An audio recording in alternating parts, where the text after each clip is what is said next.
Guys आज 27 अगस्त है। आप लोग सब नर्वस होंगे जो जे एडवांस देने वाले हैं। चलिए कुछ बातें डिस्कस कर लेते हैं। मेरे ख्याल से हर बच्चे को टीचर को आपस में करनी चाहिए एग्जाम से एक दिन पहले। देखिए जे एडवांस ना एक मेंटल गेम है टोटली। तो चलो मैं स्टार्ट करता हूँ कुछ कुछ बातें। देखो ऑलरेडी देखो बेटा, अगर आप जे एडवांस का पेपर देने जा रहे हो तो आप क्रीम हो इंडिया के, ठीक है। उसके बाद भी सी, मैं आपको कुछ ना स्टैट्स के थ्रू समझा पाऊँ तो मैं समझा पाऊंगा। हर साल जे एडवांस का कट ऑफ लो जाते जा रहा है।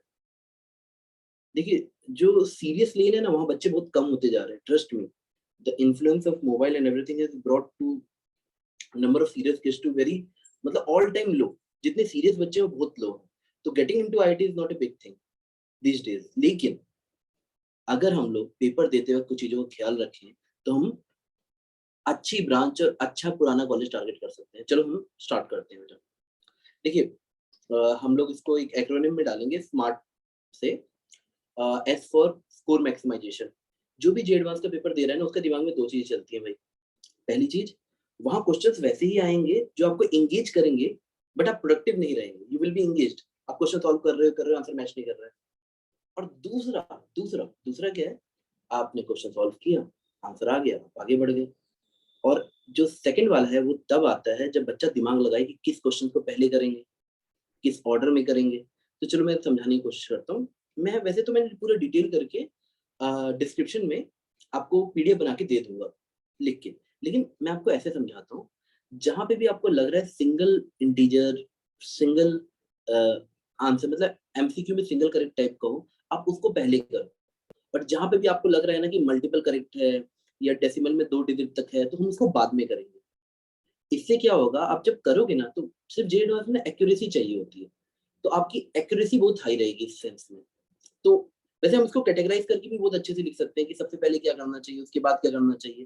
क्योंकि 7 से 8 डिफरेंट टाइप के क्वेश्चंस आते हैं। उन 7 से 8 में अगर हम ऑर्डर बना लें, तो मान लो पहले 5 में ही मार्क्स हैं सारे। जितने बच्चे अच्छी रैंक लाते हैं वो पहले 5 में बहुत अच्छे से करते हैं। एंड फिर जब वो पेपर की दूसरी लूप चलाते हैं ना, तो शायद बाकी क्वेश्चंस करके वो अपना स्कोर को कहीं तक भी ले जा सकते हैं जितना बच्चे का पोटेंशियल है या 2 साल की उसकी तैयारी है।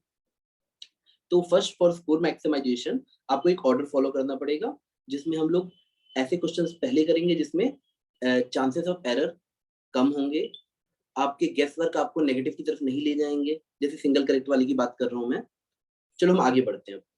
दूसरा, ये गेम पूरा मेंटली स्ट्रांग बंदों का है। एम फॉर हम बोलेंगे मेंटली स्ट्रांग बंदों का। अगर आप थोड़ा सा नर्वस वर्वस होगे तो आप अपना पेपर खराब कर लोगे।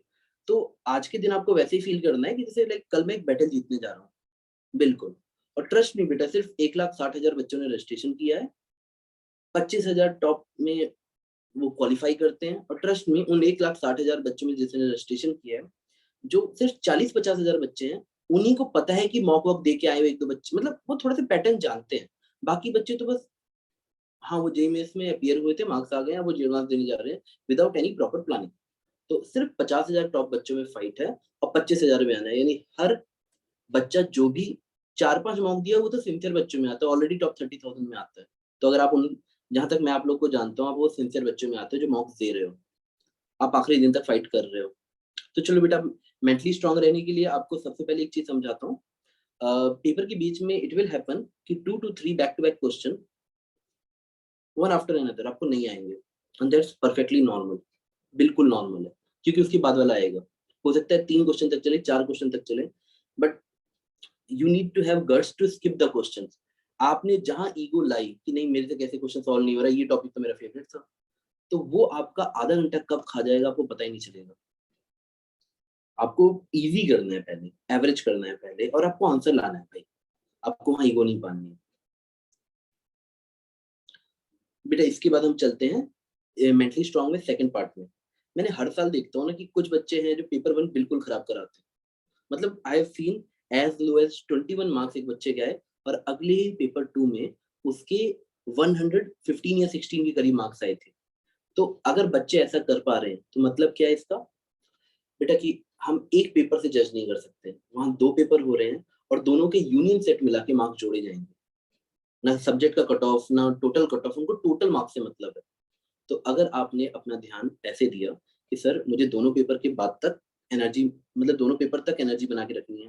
पेपर 1 के बाद पेपर 2 डिस्कस मत, मतलब पेपर 1 और पेपर 2 के बीच में गैप में कोई डिस्कशन मत करो, कुछ भी किसी से बात नहीं करो, दोस्तों से तो खास करके। माँ बाप पूछे पेपर कैसा गया, हाँ पापा ठीक गया, नेक्स्ट पे एनर्जी लगाते हैं, बस इतना है, इससे ज्यादा किसी से कोई बात नहीं करो। और पेपर 1 के बाद जो टाइम आपको मिले, देखो मेंटली स्ट्रांग रहना है, उसमें आप रिलैक्स करो। योगा मेडिटेशन सब बोलते हैं, लेकिन आप कर पाओ तो ठीक है, नहीं तो simple breathe in breathe out भी अच्छे से करो, बढ़िया है।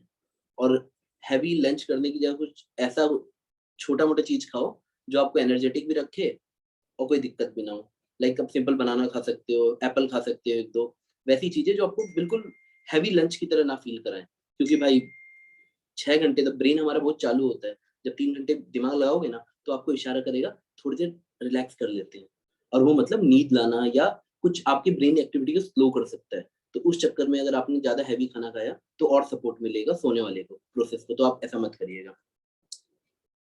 पर सिंपली देखो बेटा, पेपर 1 और पेपर 2 में एक चीज समझो, you never know you will rock the paper 1 और रॉक द पेपर 2 और बोथ।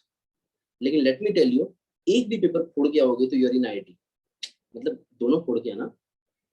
तीसरा, देखो बहुत दिन होते हैं ना जहाँ पे बच्चे जाते हैं डिफेंसिव खेलते हैं, और डिफेंसिव खेलने का मतलब ये नहीं है कि मतलब लाइक हाँ जो आ रहा है वो टिक करो, वो सही बात है। लेकिन लीप ऑफ फेथ लेके ना, देखो जेई के पेपर्स में ना एडवांस में वो बेसिक्स से ना, मतलब कॉन्सेप्ट हो सकता है जेई मेंस टाइप के ही हो, पर वो इंटीग्रेट कर देंगे 2-3 कॉन्सेप्ट को। तो एक बच्चे को एग्रेसिव रहना पड़ेगा, पेशेंस रखना पड़ेगा। तो ए फॉर जो हम पहले स्मार्ट बना रहे थे ना, स्कोर मैक्सिमाइजेशन, मेंटल स्ट्रेंथ, और तीसरा है आपका, एक सेकंड, तीसरा बेटा आपका आता है सिंपली कि आपको किसी भी तरह से पेपर के बीच में एग्रेसिव रहना है। अगर आप पेपर के बीच में एग्रेसिव नहीं रहोगे तो बेटा आपको घाटा होगा। और एग्रेसिव रहने को मैं चलो छोटे पॉइंट पे बोल देता हूँ। कैलकुलेशन जम के करना, यहाँ वो एग्रेसिव नहीं कि अंधी मारो, अंधी मारने को नहीं बोल रहा हूँ, don't guess, z one is not for guessing. Calculation fast करो। आप जब पेपर सॉल्व कर रहे हो ना, तो कोशिश करो कि 2 लूप चलानी है एटलीस्ट। एक बार पहले सारी इजी और सिंगल चॉइस वाली कर लो, सिंगल इंटीजर वाले कर लो, फिर दूसरी लूप में आके दूसरा करो। लेकिन इतनी एनर्जी रखना, इतना एग्रेसिवनेस रखना। अब चौथे पे आते हैं बेटा, चौथे एक्रोनिम पे। बेटा देखो, मैंने हर बार जब बच्चों से पूछता हूँ बेटा आपका पेपर में क्या दिक्कत है, क्वेश्चन तो आपसे हो जाता, तो वो बार बार जे एडवांस तक में बच्चे बोलते हैं सर मैंने क्वेश्चन ढंग से नहीं पढ़ा और मैंने ऑप्शन ढंग से नहीं पढ़े, वरना मैं कर देता हूँ।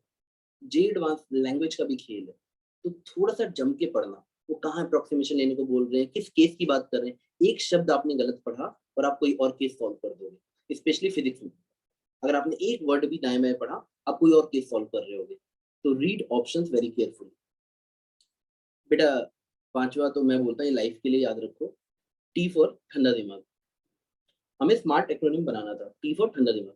मैंने जो बच्चे पेपर में पूरे काम कंपोज होके जाते हैं ना, अंदर से उनको बिल्कुल वो फीलिंग आनी चाहिए कि भाई आज तो हम मतलब सचिन तेंदुलकर की तरह खेलेंगे, ठीक है, हम बिल्कुल एग्रेसिव रहेंगे। भाई मैं तो तुमको बोलता हूँ दिमाग ठंडा रखो, लेकिन मन ही मन इतना स्ट्रांग फील करो, वही हाल करना कल पेपर में जो कल इंडिया पाकिस्तान का करेगा, वैसे ही कुछ बिहेव करना। अब बेटा देखो कुछ और भी मतलब कुछ एडवाइसेस हैं apart from this. While you are solving questions, उसके बगल में ना उसके फॉर्मूलाज लिखो, जो भी जिस टॉपिक से रिलेटेड है ना उसके, कुछ भी तुम्हें डेफिनेशन तक याद आ रही है ना, हल्का सा शॉर्ट में, जैसे फॉर्मूला है, तुम कैपिलराइज कर रहे हो, हाइट ऑफ कैपिलराइज का फॉर्मूला लिखो, तुमको चीजें स्ट्राइक करेंगी अपने आप। आप जब लिख लिख के क्वेश्चन सॉल्व करते हो ना, तो जे एडवांस में काफी हेल्प मिलती है। जेईई में शायद ना मिले, लेकिन जे एडवांस में आपको काफी हेल्प मिलेगी, क्योंकि C1 C2 C3 करके कई सारे कॉन्सेप्ट एक साथ मर्ज करते हैं। आप एक फॉर्मूला लिखोगे, आपको एक कॉन्सेप्ट स्ट्राइक करेगा, वो कहीं ना कहीं दूसरे कॉन्सेप्ट पे जाएगा, आप दूसरा लिखोगे तब तक, और फिर उन दोनों को मर्ज करके आपको क्वेश्चन सॉल्व हो जाएगा। क्योंकि जेईई में जनरली क्या करता है, या तो इजी फॉर्मूला और टीडीएस कैलकुलेशन, या तो एक ट्रिकी कॉन्सेप्ट। लेकिन जे एडवांस इज बिट डिफरेंट, उसमें 1 2 3 कई बार कॉन्सेप्ट लग जाते हैं, और छोटी सी कैलकुलेशन तो रहेगी रहेगी।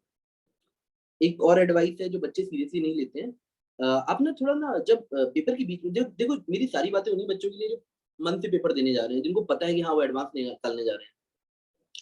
जब रफ करते हैं या पेन से कुछ काम करते हो ना, मेक श्योर जो आपका वहां पे जो रफ कर रहे हो वो एक ऑर्गेनाइज्ड वे में हो, ताकि अपनी गलती खोज सको। क्योंकि कई कैलकुलेशन मिस्टेक सिली मिस्टेक होती है, और कई बार हो सकता है बच्चा दूसरी लूप में आके वो वाला क्वेश्चन सॉल्व करे। तो आपको ये दिमाग लगाना पड़ेगा कि किसी भी तरीके से आप रफ थोड़ा ऑर्गेनाइज वे में करो, और आपको ये पक्का हेल्प करेगा एटलीस्ट सिली मिस्टेक्स को अवॉइड करने में 2-3 क्वेश्चन में तो पक्का आपकी हेल्प कर देगा। अब देखो, इतनी ही बातें तुमसे कहनी है, बस अब जाओ, आखिरी दिन है आज का, आज जल्दी सो जाना, 9 साढ़े 9 बजे लाइट ऑफ कर देना, 10 बजे मैक्सिमम, और चिल होके कल पेपर फोड़ना बेटा। और देखो, जे एडवांस के बारे में मैं आपसे एक ही बोलूँगा, जो बच्चा एग्ज़ाम एन्जॉय किया ना, वो फ़ील कर रहा है कि यार क्वेश्चन तो चैलेंजिंग आ रहा है, वो एन्जॉय किया 6 घंटा, स्कोर उठाते-उठाते, वो बेटा मज़े लेके भी आएगा और he will have no regret. जो बच्चा एग्ज़ाम एन्जॉय करने गया। और last but not not the least, आप माँ-बाप के पाँव छुओ बेटा, उसमें गज़ब की एनर्जी मिलती है, उतने में तुम पेपर फोड़ दोगे, और जाओ बेटा पेपर फोड़ के आओ बेटा।